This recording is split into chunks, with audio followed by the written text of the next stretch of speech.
Estamos de volta com Religare, Conhecimento e Religião. Hoje eu recebo o professor historiador Eduardo Alves de Souza. Ele é mestre em Ciências da Religião pela PUC Minas. Nós estamos conversando, não é, Eduardo, sobre Dom Cabral e um período em que ele, do governo dele como arcebispo de Belo Horizonte, esse período que vai de 22 a 36. Você parou ali no Congresso Eucarístico realizado em Belo Horizonte naquele ano. Coincide aí com essa Primeira República, né, os primeiros anos da República no Brasil.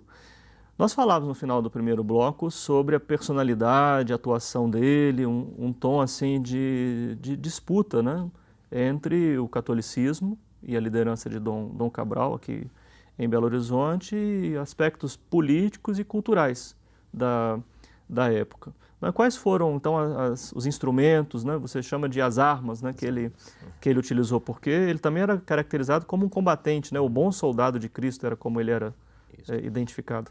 Durante a pesquisa eu fui percebendo que alguns autores e pessoas que conviveram, que escreveram a respeito de Dom Cabral, que vão tratar ele com esse sentido de combatente, daquele que está lutando em prol da Igreja Católica. Então ele vai utilizar, quando eu escrevi na dissertação que ele está lutando com algumas armas, e essas armas eu coloquei educação e o jornal O Horizonte, que ele vai então tratar, utilizar da educação como um modelo dentro desse Estado laico, nessa república que a religião e Estado estão separados e que a educação, não se tem uma educação religiosa.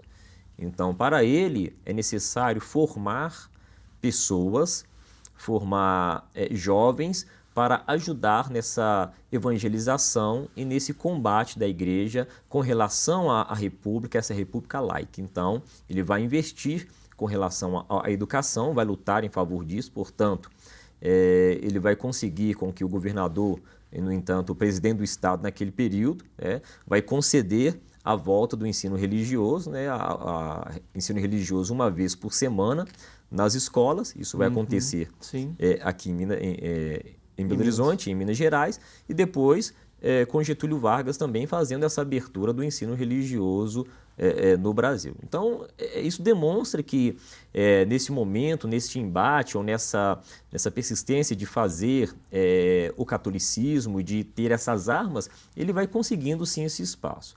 Na questão do jornal, ele vai utilizar este jornal como ele vai escrever sobre as ações dessa sociedade em Belo Horizonte, das festas, as questões políticas. Então, o político que é contrário às questões da igreja, ele vai publicar no seu jornal. Então, isso tem uma influência muito grande, porque na hora de votar, a maioria da população é católica, então votar naquele em quem o bispo está dizendo.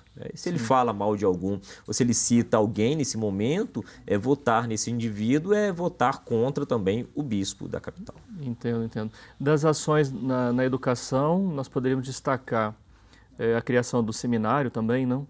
O Seminário Coração Eucarístico de Jesus, Seminário Arquidiocesano, e que mais tarde, já no final do governo dele, já não é o período que você estudou,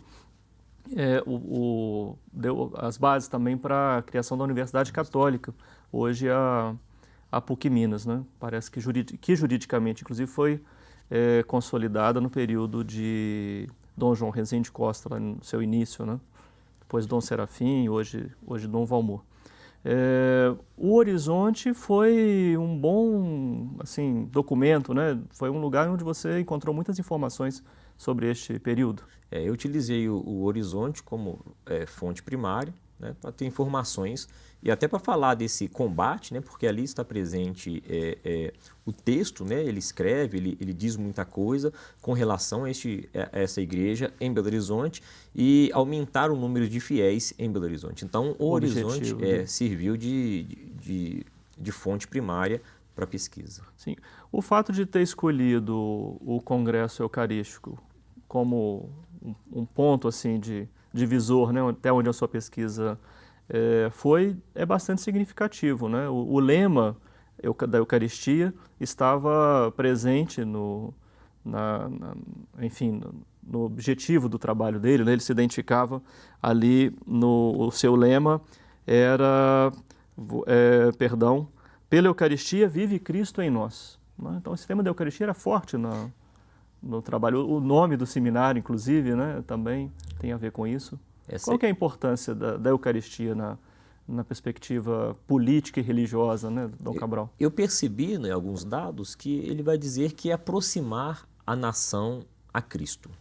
Essa ideia de levar a nação a encontrar com Cristo, como se a República fizesse essa separação entre a sociedade ou a sociedade brasileira com aquilo que já havia sido feito pela Igreja Católica. Então, a ideia é aproximar, fazer com que esses fiéis se tornem mais participantes dessa Igreja, né? Que não seja apenas fiéis nominais, né? Que diz, eu sou católico, mas que não participa da Igreja, mas sim ter essa participação, ter este envolvimento dentro da Igreja Católica. Sim, ele parece também que se caracterizou na luta pelo direito dos trabalhadores, né? Organizou também o movimento dos leigos em Belo Horizonte. Como é que é essa característica de Dom Cabral? Essa luta em torno do operariado tem a ver, o que eu percebi,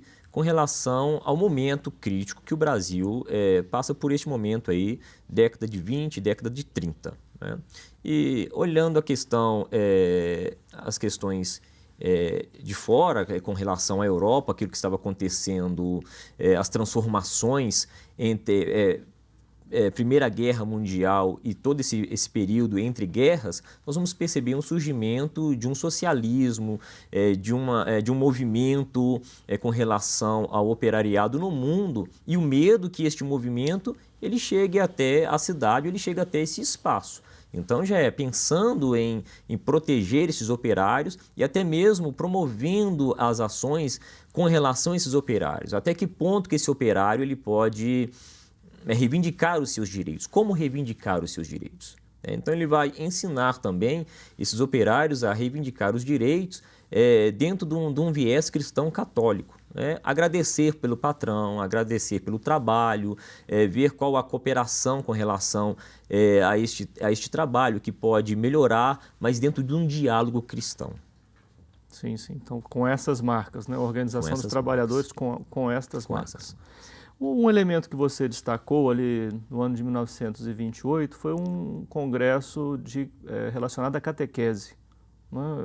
Congresso catequístico. Isso. Eu até fui ao seu texto para confirmar essa expressão, é assim mesmo, isso, né? Congresso catequístico de 1928. Que medida ele foi um marco aí na administração da Arquidiocese no período de Dom Cabral? Porque neste congresso, né, quando se está fazendo a discussão da relação da religião em Belo Horizonte com relação à educação, recebe a aprovação, então, do presidente do Estado, Antônio Carlos de Andrade, a aprovação para a liberação para o ensino religioso uma vez por semana nas escolas. Então, começa aí a aproximação.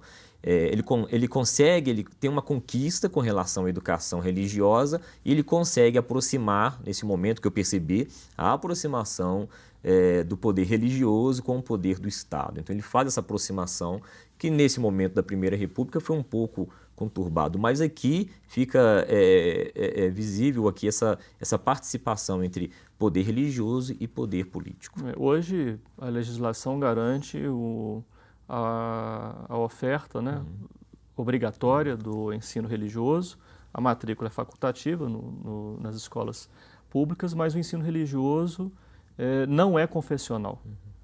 O que ele fez foi garantir um espaço para o ensino religioso confessional. É isso? E que a participação ali você não tem um espaço para o protestante, você tem um espaço para o catolicismo nesse ensino religioso, nesse ensino ali que ele recebe aprovação. Do trabalho de Dom Cabral, assim, em resumo, para a gente fechar a nossa conversa, você destacaria outros elementos que nós não chegamos a conversar aqui, ou desses elementos, como é que você estabeleceria assim, uma síntese, não? Desse período que você estudou de Dom Cabral, de 22 a 36? Sim, a participação aí nesse momento de políticos no seu trabalho como bispo em Belo Horizonte. Então, alguns eventos que aconteceram na cidade de Belo Horizonte e que tem a participação de políticos junto a Dom Cabral. Então, que no início, quando tem o primeiro momento, o início, a chegada de Dom Cabral, não tem a participação do Estado. O presidente do Estado não compareceu ao evento. Agora, neste final, a participação dos políticos com festas e que Dom Cabral está realizando, percebe-se isso neste momento, algo que no início não era muito comum. Então, percebi que estas armas, por isso que eu utilizei o termo armas e combate, ele foi conquistando alguns objetivos durante essa trajetória de 22 até 1936. Então, ele foi construindo um diálogo. Um diálogo, né, entre igreja e Estado. Sim. Ele exerceu influência também em outros setores da igreja do ponto de vista nacional? Eu percebo que, diante dessa, até mesmo essa aprovação do Congresso Catequístico, ele tem um olhar para este bispo em Belo Horizonte. Tem uma incidência, nacional do Partido de Belo Horizonte. Que a partir desse momento, então, ele tem uma representação no Brasil com relação àquilo que ele está conseguindo fazer nesse Estado republicano. Sim, sim. Muito bem, Eduardo. Olha, muito obrigado pela sua participação, né, aqui. Parabéns pela sua pesquisa e desejo aí um bom desdobramento, né, para os estudos aí nesse período e da relação entre política e religião, que é o pano de fundo, né? E parabéns também aos seus orientadores, né? Okay. O Mauro Passos no primeiro momento, depois o professor Wellington Teodoro, né, lá no programa de pós-graduação. O Religare, Conhecimento e Religião é um projeto de extensão do programa de pós-graduação em Ciências da Religião da PUC Minas. Você pode conhecer as nossas atividades, que são os nossos cursos de especialização, curso de mestrado, curso de doutorado. Você pode acessar tudo isso através da nossa página na internet, que fica em pucminas.br/ppgcr. O Religare de hoje fica por aqui. Eu agradeço mais uma vez ao Eduardo, agradeço à nossa equipe e agradeço a você pela sua companhia. Um abraço muito cordial e até a próxima semana com o novo Religare, Conhecimento e Religião.